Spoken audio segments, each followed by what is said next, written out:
Hello, everyone, and welcome back to the Covenant Cast. I'm Zach. And I'm Steven, and we have another very special podcast today because I'm not actually involved in it, but it's Ridge from Alpha Clash. They continue to make really impressive and I would say truly bold moves in taking their game and their company in a new and much more defined direction. In tow with this podcast is the comic book subscription that they have announced. That's through us. It comes with exclusive cards, a play set of exclusive cards that are kind of alt arts from the next set, or at least future sets, which is a very cool throwback to me, I feel like those old like Nintendo Power days ultimately, where you got a magazine and then you had stuff in there that was like super special. Yeah. But they're doing a comic book and they're really linking their trading card game Alpha Clash to the comic book storyline and the comic book scenes and the characters, and trying to unify those two concepts, which I think is a really unique position in this industry. And Zach, you talked to Ridge about this. So what should we look forward to? Yeah, so Ridge and I sat down for this podcast, and it really is just the story. It's the story of a guy who had the idea for a story and was so just obsessed with this idea that it led him to creating a trading card game and publishing graphic novels, and just fascinating to hear where he started and how they got here, and now really trying to own the tagline, the indie comic book trading card game. And so we have a great conversation about a lot of different stuff, but it's just, if you're someone who loves card games or is considering making a card game, I think this is really worth listening to. And you can really just feel the determination and passion coming out in Ridge, which are two of the key qualities that he possesses as a person. So sit back and enjoy. There's a lot here for anyone that is interested in any of this.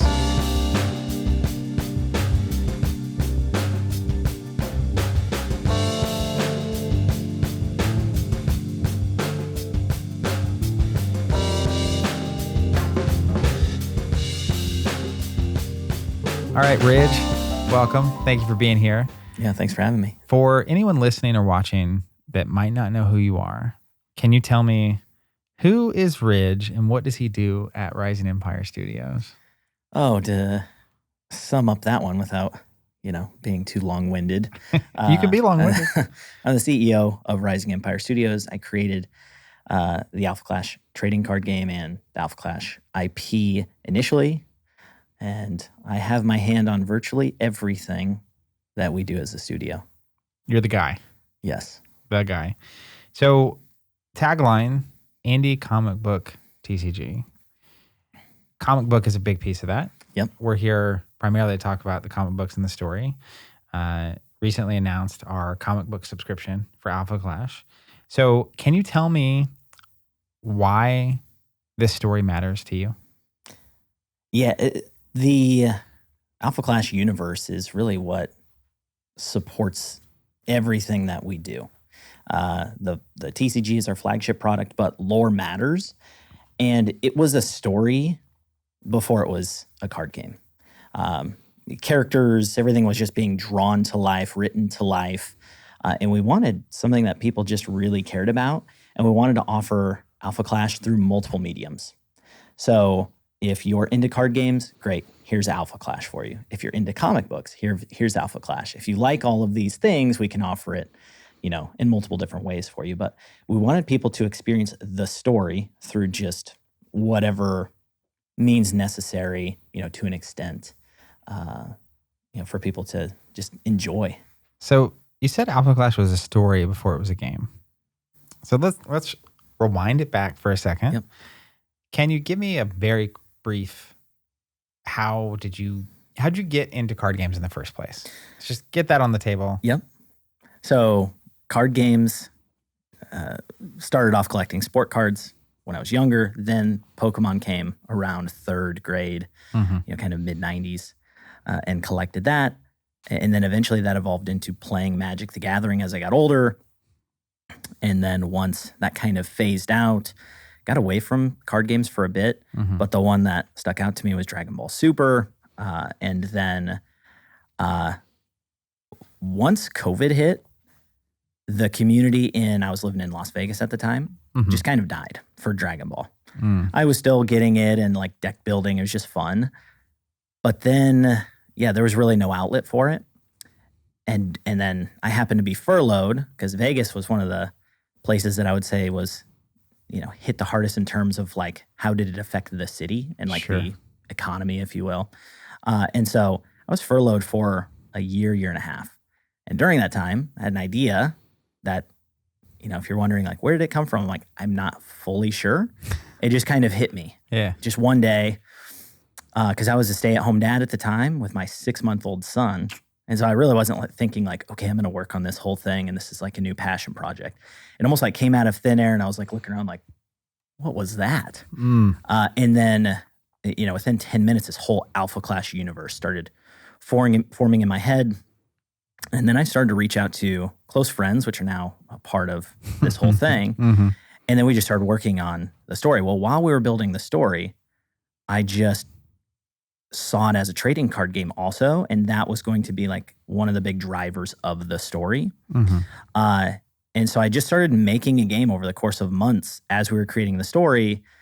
And then you get a few years down the road and we've got, multiple sets and, multiple, aspects of the story being told. And then now like a comic book series that's going to continue to kind of carry the torch of storytelling. Yeah. So let me get this straight. You are working in Vegas, and I have a little inside information. You're a trainer at Cirque du Soleil. Yeah. So I was the head of strength and conditioning. Okay. For Cirque du Soleil. Pandemic hits. Yep. And Vegas, a tourist city, which means it's deeply impacted. You get furloughed. And in the midst of, and I'm a somewhat recent father. So the idea of starting anything when my daughter was 6 months old sounds crazy. Yes. Which is already telling me a lot about you. So in the midst of that, you have an idea for a story. And who are you talking to at this point about it? Because you said you guys started working, you wrote people into this crazy storytelling adventure. Yep.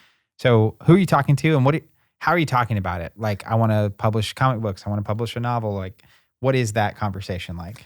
First person I told was Garrett, your brother, my brother, just because we talked about everything. He was like, "Oh, okay, that's cool." Didn't realize I was going to really like go all in on it. And then I had reached out to my buddy Efren, a good family friend and just good friend of mine, who was an artist, and we just started illustrating like concept art, really. Okay.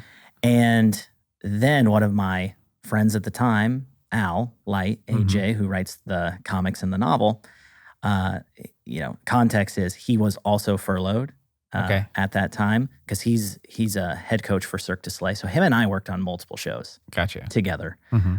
And, we were always talking about like the newest Marvel movie or whatever. And so we had just always talked about those things. And so we talked as a group and just started going, okay, let's, build this. It's me going, guys, I have a vision for this. We're going to, 10 years from now, we want to turn it into a show and it's a comic series. It's all these things. They're like, gotcha. Okay, sure. Like that sounds. So you guys are furloughed. Yep. And you pitch an amalgamation of graphic novel, comic books, novels, TV shows. Yep. Story that you want to tell. Yep. And what in your mind is the heart of that story? Like why were you so compelled to tell a story? It's a huge pivot from physical trainer to writer, storyteller. So as I reflect on that, because I haven't really thought about that much, but as you asked that question, it kind of hit me. I was not satisfied with the stories being told at large with the way that, Marvel and DC and things. Invincible was new, and I thought, okay, this is pretty solid in terms of like new, refreshing, pretty good. And so I just thought if I were to tell a story, and as a fan, I would want to lean on these things. And so those were kind of like the structures of it.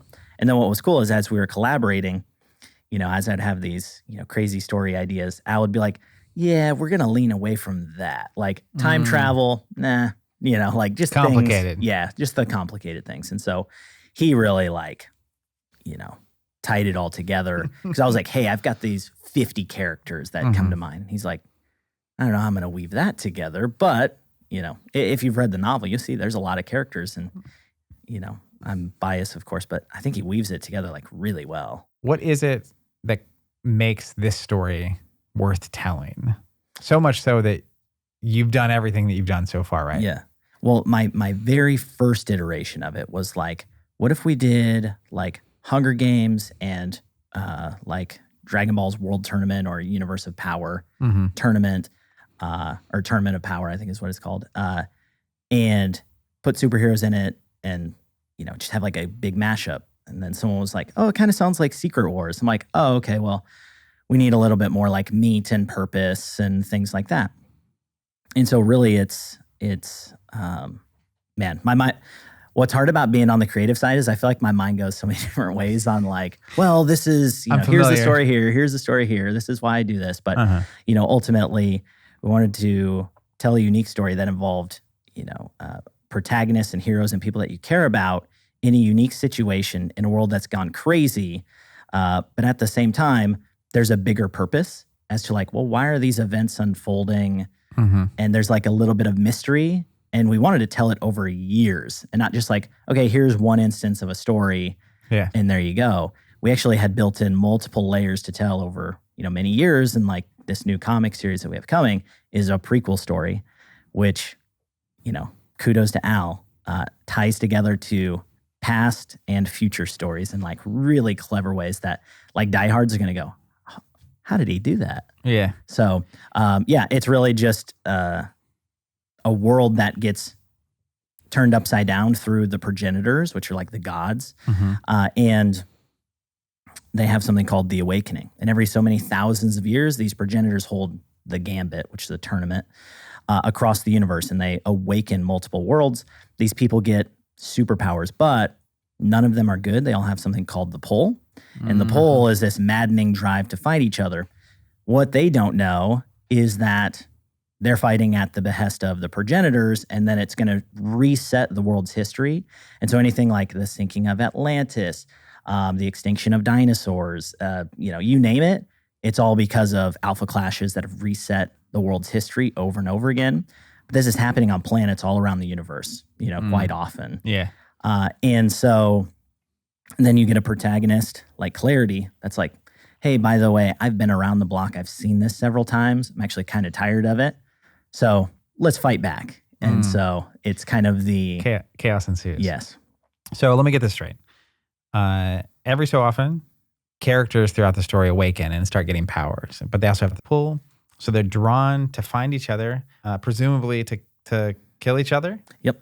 And be the last contender standing on their planet. Yep. And then the Harbingers, which are the servants of the gods, which are like the 4 horsemen of the apocalypse. But, it's really just a title more than it is like, oh yeah, that's death. It's like, well, death is a title and there's been multiple deaths as a character. And so the winners or the survivors, if you will get kind of tested and gathered by the Harbingers, and then it's on to the next round. And what's really cool about this comic series is it's going to shed more light on the actual progenitor's gambit from the lens of people that are just not necessarily directly in the gambit. Yeah. A lot of characters, a lot of cool moving pieces, but... So basically, who are outside of the gambit. Yep. And it just maybe gives us a little more insight into how this all is functioning and why it's functioning. Exactly. And then zooming back to Clarity in modern times, who's been through this process a couple times, potentially trying to break the wheel. Yep. That is, or this cycle that's repeating in some way and get outside of it. That's exactly very, right. Very interesting. Yeah. So it's kind of superhero-y. Yeah. Do you have an endpoint in mind, or is this a continual forever story? I guess that's a question that we even ask as a team. Like, well, how long are we going to tell this story? Because we could also tell offshoots of the story. So like if it's successful and there's an appetite for it, I mean, you could technically tell it forever. Like, DC or Marvel just keep telling, new stories. Retelling the same stories. Exactly.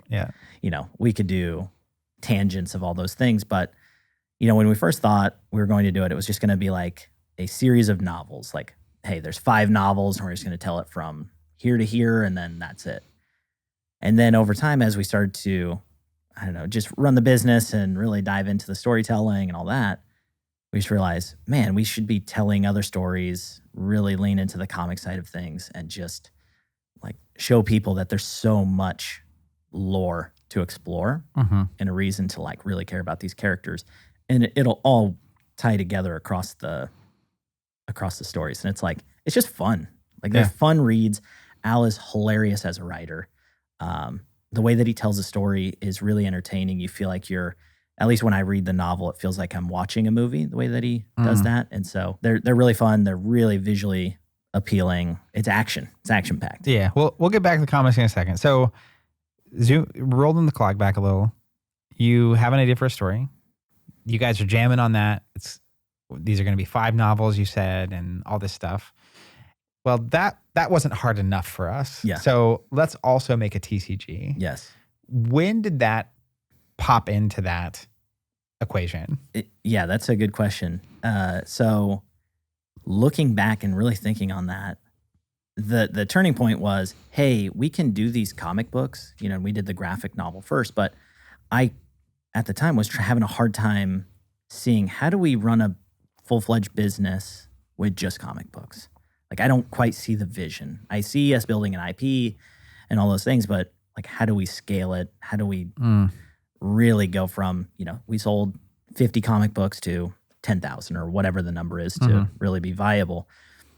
And it was at that time that I was like, we need to be doing more than this. And that's where my passion for the TCG just side of things really took hold, because I was like, hey, if this is going to be more than a passion project, like something we just have to change direction, or we have to add to it. And so the TCG was then the shift of the focus, and the other things were going to be the things that supported the TCG. You started out wanting to tell a story, and with this grand vision over time, is this the TCG is the thing, and you have stories and novels and comic books and stuff that spin out from it and support it? Or is it that the true aspiration down the line, right, is to tell the story you want to tell and to share that with the world, and a willingness to do whatever it takes along the way to make that happen?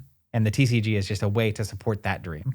Yeah, I think that that's very true, because ultimately it was like, how do we create an IP? And then how do we drive the IP forward in ways that people deem, worthy or acceptable or, excitable? And so for me, it was, hey, if I'm going to spend time doing something, I want to do something that I love. I love playing games, tabletop games, trading card games. And if I can create a universe and then tell that story through, an artistic expression of like creating the cards and, making it an experience, that was the goal. Like, just get people to experience the story in ways that, are fun. And, again, I just go back to like, if I'm going to do something, I have to have fun with it. And that's fun. Yeah. Yeah. And it, I almost framed the question like it had to be one or the other, but it could be both. Yeah, for sure. They're linked seemingly in unentangleable ways, right? Yeah. So you talk about being an indie comic book TCG, and now comic book is in the tagline. Tell me how you go from novels to comic books being at the heart of this thing. Yeah, so we obviously dabbled in it and have, I guess dipped our toes in the water of the comic book side of things. We started with the graphic novel. We then did issue 1 of Torque Therapy. But then leaning more into comics, like, well, how do we fold this into our current approach? Because I think early on we were having a hard time doing the comic books separate from the trading card game and trying to sequence it in a way that, we could find a rhythm of release for it. But then, just one day I was driving in one of my kids to daycare, but both kids to daycare, and my 5-year-old had said something to me, and it just like got my wheels spinning. And I this idea of like, I got to drop the kids off. I got to call Garrett and Josh. Your kid and Al. said something. Yeah, he said something, and it wasn't even necessarily about comic books, but it like whatever he said just sparked this idea of like, wait a minute, why are we not doing more comics and tying it directly into the trading card game instead of like keeping them kind of exclusive from each other and like supporting each other? Why don't we marry those two things? And so once I had that idea, I called Josh and Garrett and Al and everyone. They're like, yeah, that's really cool. And I'm like, how did I not think of this sooner? Like this is, it's right. It was so close to our face that we just couldn't see the idea. But now we have a plan to really lean into those comic books, tell the stories that we want to tell, and bring it into the card game in really unique ways. So you'll see the comic panels on the cards, and you'll be able to like feel like you are in the comics in the card game, controlling a super powered fight.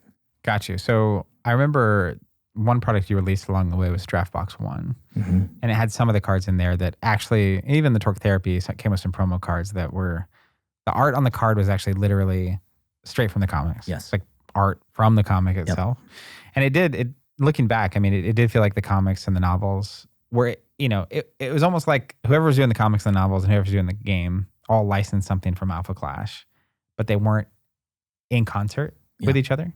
So when you say marry the comics and the game, tell me what that means. It literally means that we are going to start to tell the story and release comic books alongside set releases, and you're going to see comic panels from the comic books on the trading cards, and the story and the characters are really going to be brought to life and it put together in a way that the draft box kind of hinted at. And honestly, we really liked it, and we liked the aesthetic, and we liked the promos that we did with like Torque Therapy. But really as we started to put comic book panels onto cards, we go, that looks better than our current cards. That's tough. Yeah. So, and we've got some great artists. It's not to say that, but it just felt like the heart of like, hey, if you're going to be an indie comic book trading card game, that's kind of the heart of it. Yeah, you could almost, with the comic panels on the cards, if someone walked by and saw the game, they would know they came from comic books. Yep. But what's the history of the art in this game? Yeah, that has been an evolution because we started with kind of like a 3D semi-realism, which we thought, kind of like painterly, like Magic, Flesh and Blood, like all these other games, like, oh, okay, this is what, maybe a lot of people like. It looks cool. And ironically, I brought, as we headed into our second set, Clash Grounds, I brought an idea forward to the team that was met with resistance. And it was, what if we do a comic book aesthetic instead of our current art direction? And honestly, it was just a huge talking point for us to really like roll through the mud and like, what are the pros and cons of changing our art direction? What is our audience going to feel about that? Are we going to get people more excited or less excited or, all that kind of stuff. And ultimately we decided, hey, let's do something that no one else in the industry is currently doing. And that's use a comic book aesthetic and, just try to lean into that. Yeah. So that was just the change in art style. Well, then over time, we started to put comic book panels, graphic novel and comic book panels onto cards. And we thought, oh, that looks pretty cool. That's unique. People are saying that they like it. And then now, moving into set 6, we're going, hey, we're going to start to put comic book panels from comic books that we're going to release, several issues a year, per set, and really just bring those two products together. And that's been kind of the slow, that was 3 years essentially of artistic change. Yeah. So you go from the first style to more comic book style, but not directly pulled from comic books, to now you're going to pull the art from the comic books. Yes. You have to make a comic and all the art to be able to put it into the game. So you're going to have to keep a certain pace with these comics to keep this going. So seemingly you've already done that to a certain extent, and the wheels are about to be in full motion. What is that process like? And have there been any surprise complications so far? Nothing out of the ordinary in terms of like surprise complications. But what I can say is we had a process of, okay, you need this many art pieces per trading card game set. Mm-hmm. So then that means that me and or Al were building 200 art briefs in a single set, for example. And I found that running a comic book project was easier, faster, smoother because we already had a complicated process. Gotcha. Now we go, hey, Al, can you get the script ready? And then I'll handle all, the operations of getting the art team together and then handing it off from pencils to inks to colors to letters and then doing that whole process. And I found it smooth and honestly just faster.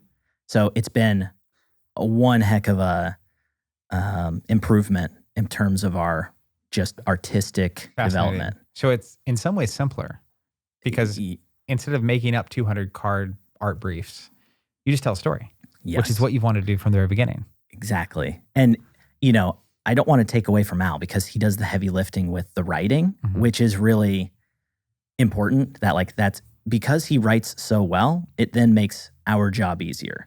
And because we picked, our artists and our art team for these comics, they then took a little bit, we created a flow, but now once we get batches, we hand it off and it just is really smooth. And it's like, man, I can't believe we didn't do this before. In retrospect, it's pretty crazy. Huh? Yeah. So honestly, it's been awesome to not juggle 180, 200 art pieces all at the same time. And just, with 40 different artists, making sure that they're all having the same artistic style and just so many moving pieces there, so many countries, time zones, art styles, you got to bring it all together. Well, what if you shorten it down to 4 total artists and create a pipeline that goes this person, then this person, this person, this person, done. And that's crazy. Yeah, it's been, man, in terms of a process, got the process down well. Yeah. So in my mind, adding comic books to this mix would be a complicating factor, but actually it seems it's clarifying and simplifying, and it lets you marry the gameplay to the lore to the cards that are coming out. So are there any other ways that the story and the game are going to interact in your mind, and you don't have to commit to anything, but like, what are the ideas cooking? I know you're the ideas guy on the team. So what does that look like for you? Yeah. So one thing that I didn't touch on in that process is as we develop, really our next block of sets is just, we refer to it as the cosmic block. Okay. And it's going to span across several issues of, the cosmic block and sets that just go together. And so beforehand, what I did is I had built, all the cards within the set and how many representations of each character there were per set. And then I handed it off to Al and I said, okay, we have, essentially 600 or 400, whatever the number was, of representations of these characters all together. When you tell your story, make sure that you somehow fit that in. He's like, are you kidding me? He's like, and when you're telling a writer, like, hey, just make sure that you stay within this box, that was actually complicated. And I was like, okay, here's what we'll do. I'll design it. Al, you write the story, and then we'll mold this as it makes sense. And so now we have a really good structure of each set. We'll be representing characters in these different ways, and you'll see them in the comic books, but not at the expense of, well, it has to do this because of the gameplay, or it has to do this because of the story. It'll just start to flow together. Yeah. Where before it was like, hey, Al, make sure, this character shows up 44 times throughout the comics. My goodness. Yeah, that's impossiple. It was just too hard, and that just created more discussion. So like, oh, okay, yeah, that was like an analytical, almost objective way of looking at the sets of like, hey, it needs to be like this. Well, not necessarily. It can be a little more flowy. Yeah, it almost feels like, you're going from like a bottom up to a top down approach. Yeah, you tell the story and the cards spin out from it. Bingo. Instead of the cards are dictating the story, which is like a weirder way for that to go. Yes. And what's cool is where before I was starting to name the cards and then wanted to fit the art to it, where now I name the cards based on what I can find across the panels. And so then there's way more flavor text in it. Crazy. And it was just you get so much more value from your experience, but like those were lessons that were like, we learned quick on those. Yeah, it's really interesting. Another game that has a top-down design approach is Sorcery. I don't know if you're familiar with the way they do it, but a lot of times they'll get art back and then create the card because, it'll be a prompt for dragons, but it comes out as like 3 little baby dragons. Yeah. And that's very different than like one big giant dragon in the art or whatever it is. So it really does seem like you're pivoting. It's crazy, actually, how much the story could impact the game if you're starting to design cards and name cards and whatnot, just based on the story. So are there any trade-offs to that, though, where, what happens if clarity dies in the story? That's fake. Right. It's not a spoiler, I don't know. Yeah. And all of a sudden you want more cards with clarity on it. Yeah. do you bring a ghost back, or what are there trade-offs that you can imagine or have experienced already? Yeah, I mean, there's definitely trade-offs. At least with our card game, because we tell kind of like past, present, future in the story, we can just kind of drop characters in, like because if anyone has read the novel, or if you haven't yet and you're going to, like, it's kind of Game of Thrones style, where like you might get attached to certain people and they're gone, but they aren't gone in the card game. You can keep playing them, and we'll probably release more versions of that character. So that's a way for us to carry on the memory of those characters into the card game, that people enjoy. Yeah, but if a character is in a story, you kind of need to get the cards out for that character that you want to get, because you never know when you're going to see him again. Yeah. And also, like, from a development side of things, it's like, all right, Al, we do have to do 3 sets. So with this character, if you kill them within the first couple panels, like, I'm going to have a really hard time supporting them the next few sets. Yeah. So I'm not trying to tell you how to write the story, but if you can, maybe you might, drag them on for a little bit and bring them back or whatever. And that seems like a easier restriction to fit than, as opposed to, I need Mean Streak and Clarity and Haven to be at a grocery store together. Yeah. Like, that has to come together somehow. So in just looking back at the story so far, are there moments where things have been injected, the story has been changed or restricted, that you can, like, even one moment you can point to specifically in the novel or something that was almost a forced scene because you were trying to get, some piece of art done or some moment to happen from the card game? Early on, yes.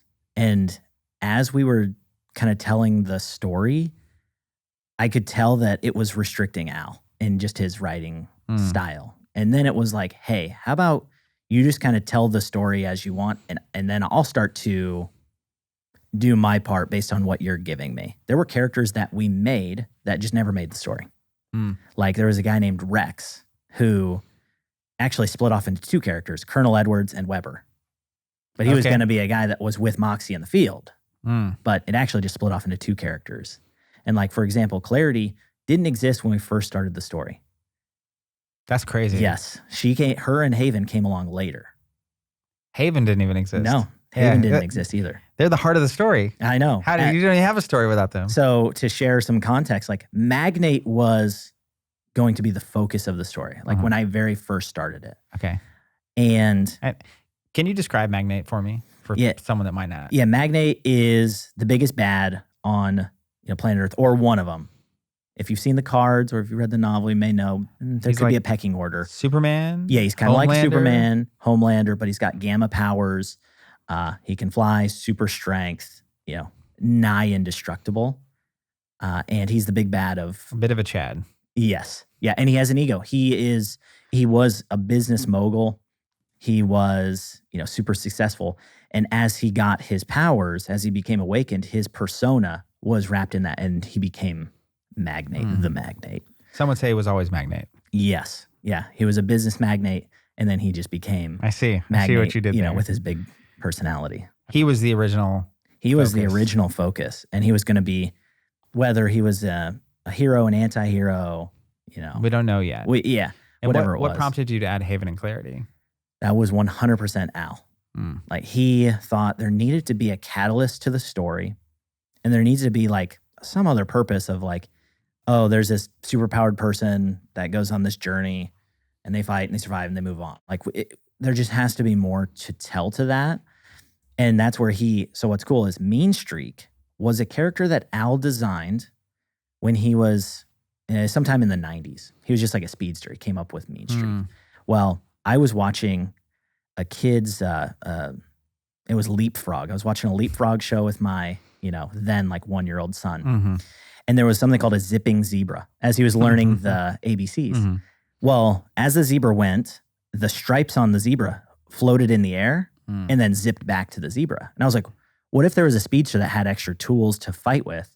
And I was like, oh my gosh, that's genius. Because we were like, speedsters have been done so many times, but what if we made a unique one? And then that's where Al took his design of Mean Streak. And whether true or not, I view Mean Streak as Al being personified through Mean Streak. Whether true or not, that's like my vision of it.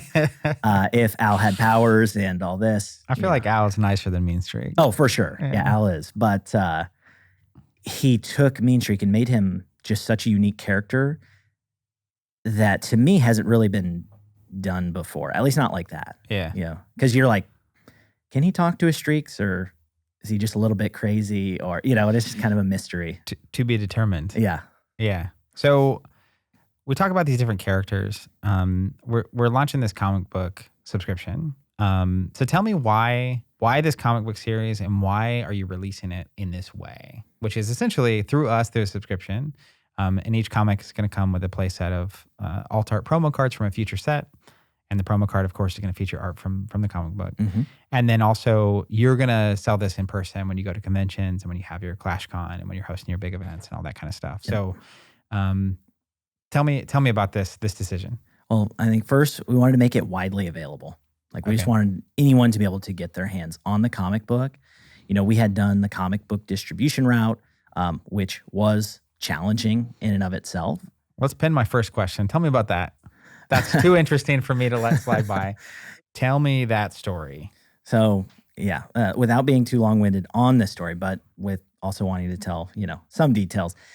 We had done the graphic novel first, and we paid for marketing services. Okay, different so ones. You do the Kickstarter. Yep, we did graphic the Kickstarter novel. first, then we fulfilled that. Okay. We then had another batch that we were going to do through, you know, traditional channel distribution to get into comic book stores. Okay. And Diamond, right? And through Diamond. They're the big comic book. Yep.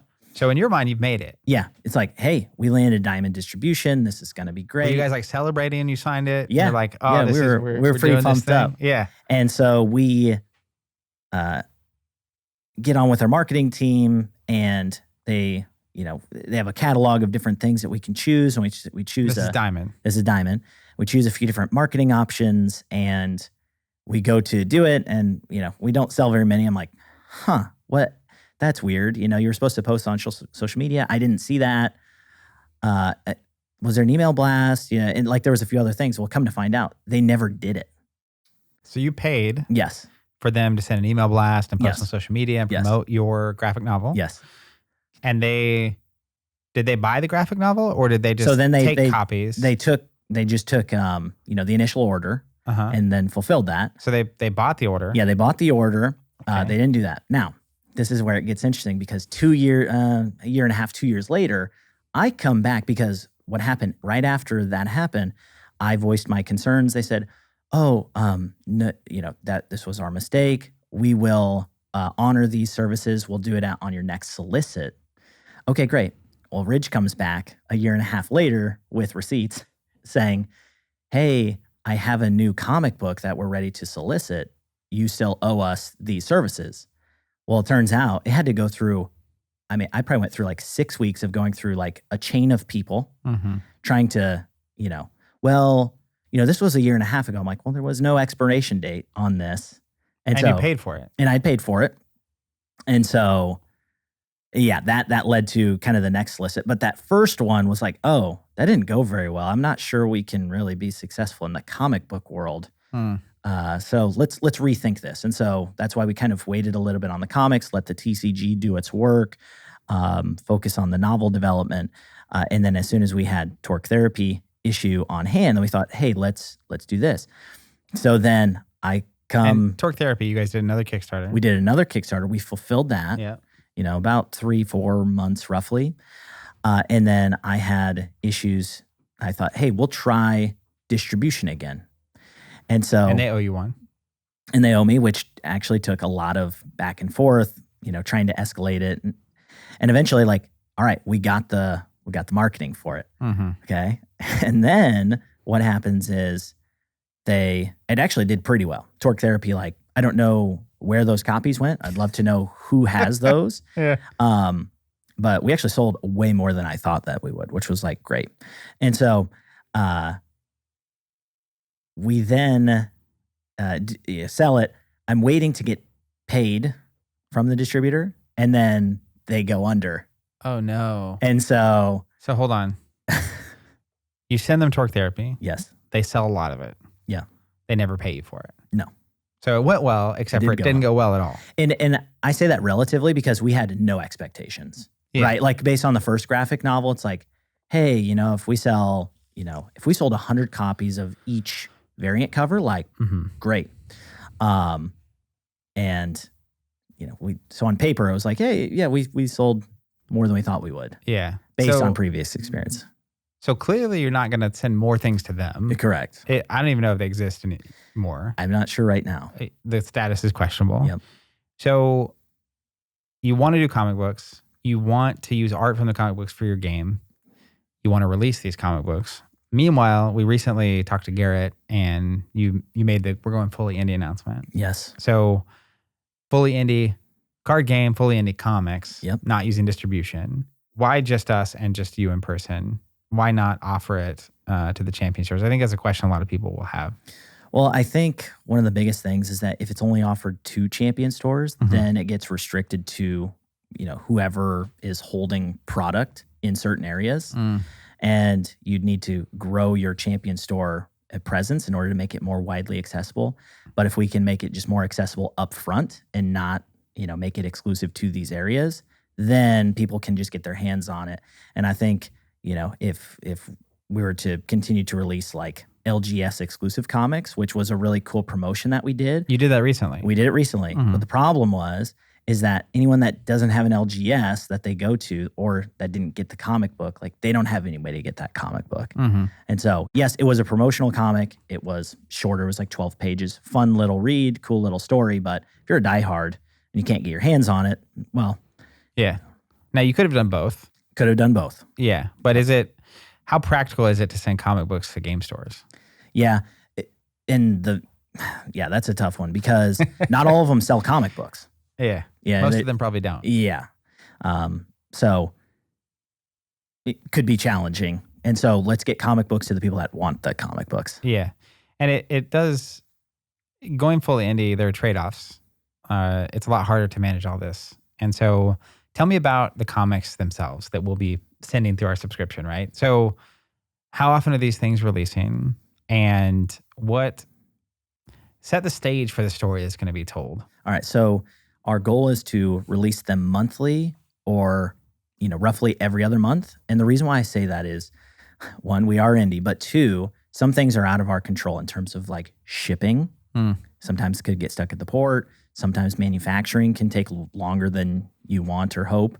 And there could just be little bumps in the road that you just don't expect. But if things were to go my way, it would be monthly or every other month, and we'll be transparent on that release date.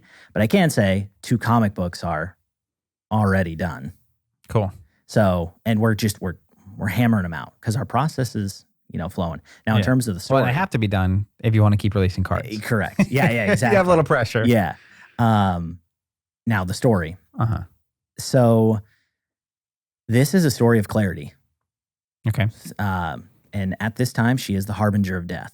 And okay, so who is Clarity before that? In your main story. In the main story, in the novel and whatnot, who is Clarity? So the novel, The Awakening, takes place in the modern day. Okay. Clarity is on Earth when the awakening happens. She is clairvoyant, sees what's happening, and just goes, "Oh boy, we need to go, figure out what's going on." Then Clarity starts to tell people her story. So here's what's happening. This is the progenitor's gambit. This happens every so often. Eventually, the harbingers are going to show up. And are the comics her telling the story? No, the comics aren't. This is all happening in the awakening. Okay, yep. Okay. And then you come to find out, oh, she used to be a servant of the gods, a harbinger. Oh, she was the harbinger of death. Oh, okay. Yeah, this person's been around for a long time. Because, you don't know how old she is because she just alludes to she's I'm old. at least this old. And so this is a prequel story that goes 100,000 years in the past. Okay. Now, what's cool and important is, well, why 100,000 years ago? And why not 110,000? Why not 50,000? What's this significant moment in time in the story? And so this is Clarity as death that eventually leads to where she's at on Earth.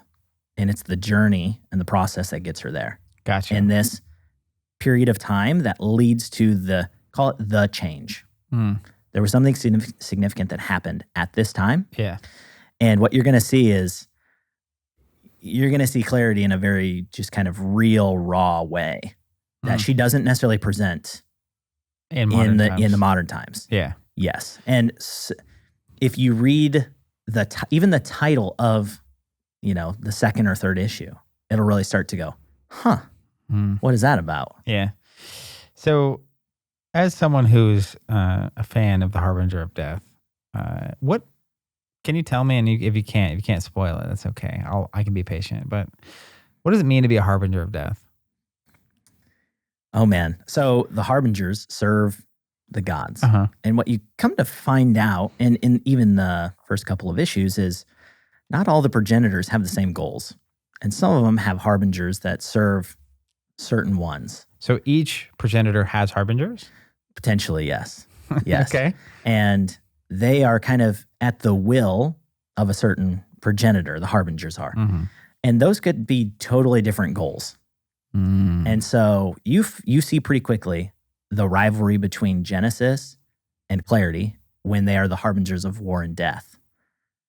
You get to see that in real time. And if you've read the novel, you understand. Are they harbingers for the same progenitor? No. There it is. Yeah. Okay. It reminds me of, have you read any Brandon Sanderson? Oh, yes. So Stormlight Archives, first book. Okay. The first 3 or 4 chapters is one of the most dizzying, insane experiences I've ever had as a reader, where I describe it as, it's like someone threw me out of an airplane. And the first chapter, I'm at 40,000 feet. And the second chapter, I'm at 10,000 feet. And the third chapter, I'm at 5,000 feet. And the fourth chapter, I finally hit the ground.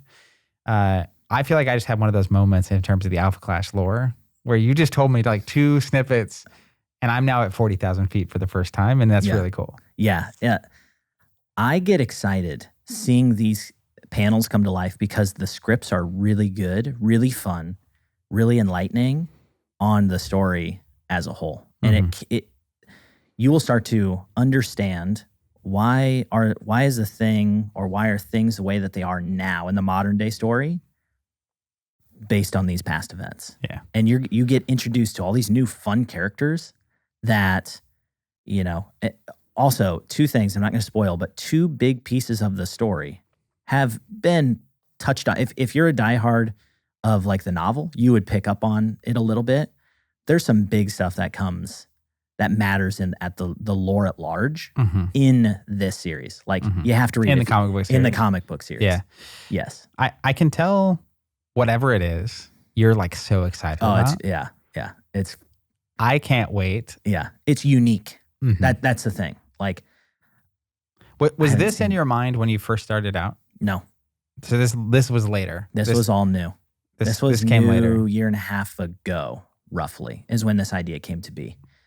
And we just started to think of we call the cosmic block. Who are these characters? How are you going to tie them all together in this, multi-issue comic book or this, prequel story? And, how do you tell a gambit? How do you tie all these pieces together? Because this shouldn't. How could you get it to make sense in this, condensed amount of time? If you wrote multiple novels of it, you could fit it all. But how do you make it make sense? Then you add this layer of what's happening with the people that are making the gambit happen at a higher level. At a higher level, you can see okay. And Al does a really cool way of changing scenes and perspectives by using part of this. The way he's doing it. Yeah, it almost reminds me. It would be like if you were telling a story about the Hunger Games from the participants' perspective. It's a very watered down way of thinking about if you think about the Hunger Games, is simpler. Yes, you can view it on TVs and you can see it. Yeah, there's a level. There's the audience, but then there's a level up for the game makers, and then there's a level up, which is the government, and kind of the whole thing going on. So exactly. They peel those back book after book, right? Where it's starts out very zoomed in. Yes. And then you start learning more and more, and then it's about a revolution and this whole thing. Yeah. Yeah. Yep. Exactly. Okay. Well, for people out there listening that aren't Alpha Clash TCG players, maybe never will be, what would be the reason they should check out these comics in your mind? Beyond, obviously you're excited about the story. But who is it that you have in mind who you think would really enjoy engaging with this story, regardless of engaging with any other piece of the Alpha Clash puzzle? I think if anyone likes sci-fi and or fantasy, like you should check it out, because we feel like we're telling just a good quality story that's funny, entertaining, and has good action. Like if any of those things sound appealing to you, like you just got to jump in, grab a comic, see what's going on. Yeah. And if you haven't seen Entropy, the character, you should. I can't. Such a unique character. Al came up with this. It visually just looks crazy. Yes, he is crazy. And it was a really fun and difficult character to design.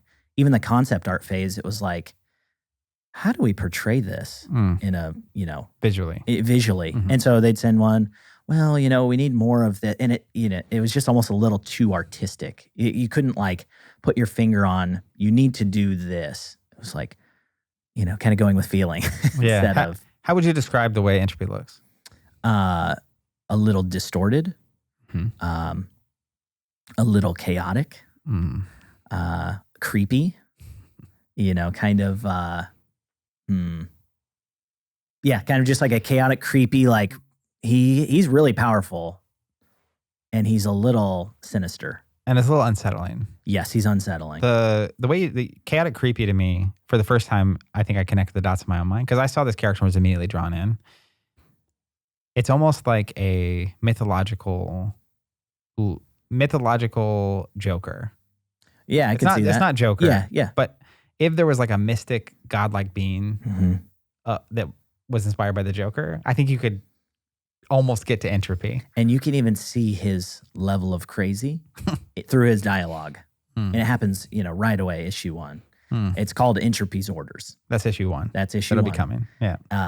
And, just his dialogue, like talking to himself or kind of, just like lingering off or whatever, like you can tell he's not like anyone else. And we spoiled it on the champion card for the upcoming National Progenitor's Gambit. Yeah. Entropy, the progenitor of chaos. Yeah. Excellent. So let's get a little more practical. I know you and I could spend all our time in the clouds forever, but what does it mean to Rise and Empire Studios for this project to be successful? It would mean a lot. If we were to find a lot of success with this, we would have the opportunity to then pour it right back into our company to continue to grow our team, improve, our product line, continue to make more comics and make it more accessible to more people, and continue to just grow the IP in ways that, either we haven't done before or we haven't had the magnitude of, or the capability of doing at that time. Yeah. So, you guys are indie. We talked about that. I talked about that a lot with Garrett. Small team, small studio. Seemingly every purchase, every person supporting this really counts and really matters. Yep. And there's not yachts and stuff involved, right? This is it's not shareholders and all this stuff. Yep. So every person involved in this is every single huge deal. Yeah, it's a big deal. Yeah. Yeah. So if the story is well received and very successful and people really take to it and enjoy the story that's being told through the comics, how do you hope people talk about this story in 5 or 10 years? I hope that they talk about it as being original, part of the evolution of Alpha Clash, maybe part of the genesis of, the story growth. I just hope that this is a point in time that people look back on as like, man, I was there when they launched this new thing and I was on the ground floor and I remember when they did that and I liked, this and this about it. And those things could be the storytelling, the new characters, the impact of the story, the direction. There's a lot of moving pieces there. Yeah. So looping back around real quick, I'm not aware of any game that has so tightly wound a story and a comic book specifically into a card game. So what's your hope in terms of the way the players of your game currently and even the players over the next 3 to 5 years will view this marriage, right? What are they going to be saying about this change and what are you hoping for out of that? My hope is that this was a good change of direction. This is something that's original, that someone's not doing in the industry. And it's, a good pivot or even not even a pivot, but just an evolution of our current process Mm-hmm. and making it better, more enjoyable, better storytelling. Overall, my hope is that it improves everyone's experience of Alpha Clash, period. Yeah. All right. Last couple questions for you. First one, if you could start over, what's the one thing you would do differently in this whole process? The one thing, have made plenty of mistakes. So if I choose one thing, I would like to go back and do this comic book approach right from the get-go. Because I think that would be really impactful and would show the identity of Alpha Clash sooner than later. But how did we get to this point? Lessons learned, ideas, successes, failures, things like that, which, are thankful that we've reached this point. But if I could go back, I think that would be one of the things that I would implement. Sure. Right from the get-go. There's almost an assumption baked into that statement that there's almost a wrong impression that people have of Alpha Clash because you talk about revealing your identity sooner. What impressions do you think people have of Rising Empire Alpha Clash that are wrong? And what's the impression you wish they had? If you could magically go rewrite how they perceive you in their minds, what would that look like? So the thing that I wish people, thought about us is that we are the indie comic book trading card game. We are fun and competitive. Our events are fun first. They're unique in that when people come to them, it's something that they don't get to experience with other types of games. The lore matters. The lore is critically tied to the gameplay, and the gameplay is critically tied to the lore. And we are just a group of people. We're an indie studio, passionate, excited, and just grateful that we get the opportunity to make something like this and just share it with the world. Nice. So final, I think it's my final question. It might not be. It depends on your answer. If someone was out there thinking about getting into making a card game or making comics or a novel, or they're insane and they want to do all of these things, who would do that? A crazy group of people, I'll tell you that. If you could give them a single piece of advice, what would you say to someone considering? And if you need to have a different piece of advice for card game versus comic book storytelling, I'll allow 2 answers to that question. Okay. For the comic book side of things, I would say just focus on telling a good story. Let that be the basis of what you're doing, and make sure that that's good. And then you'll figure out the next moving piece, because there's a lot of moving pieces there. But the basis of it should be good quality storytelling. In terms of, making a card game, it's a competitive industry. And because of that, you have to believe in yourself. If you don't believe in yourself, I don't know who will. So I'm going to ask a follow-up question. I know myself enough to know what percentage of days since you started this whole experience have you woken up and effectively had to encourage yourself to keep going? And why in the world do you keep going?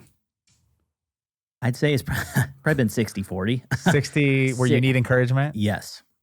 So 60 really hard. Yep. Maybe not want to get out of bed days. Yeah. To every 40, I'm pumped. Let's do this thing. Yeah, because there's some days I'm like, I tell my wife, I can feel it. It's going to be good. And then there's the other days where it's like, man, we're facing a tough situation, fill in the blank, whether it's logistics or development or what have you. I mean, there's just so many different directions there. But yeah, there's hard days. But what I do know is it's common for entrepreneurs. Yeah. So what's the motivation here? Oh man, I see the vision.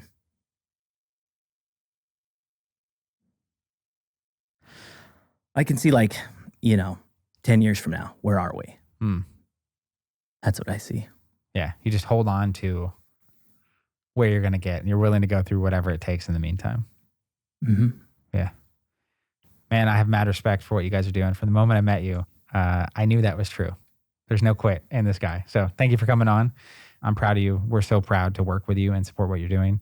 If you're listening to this, this is a company we're supporting, and definitely check out, even if you're not interested in the game, check out the comics. I think they're going to be worth your time. Thanks, Rich. Thank you.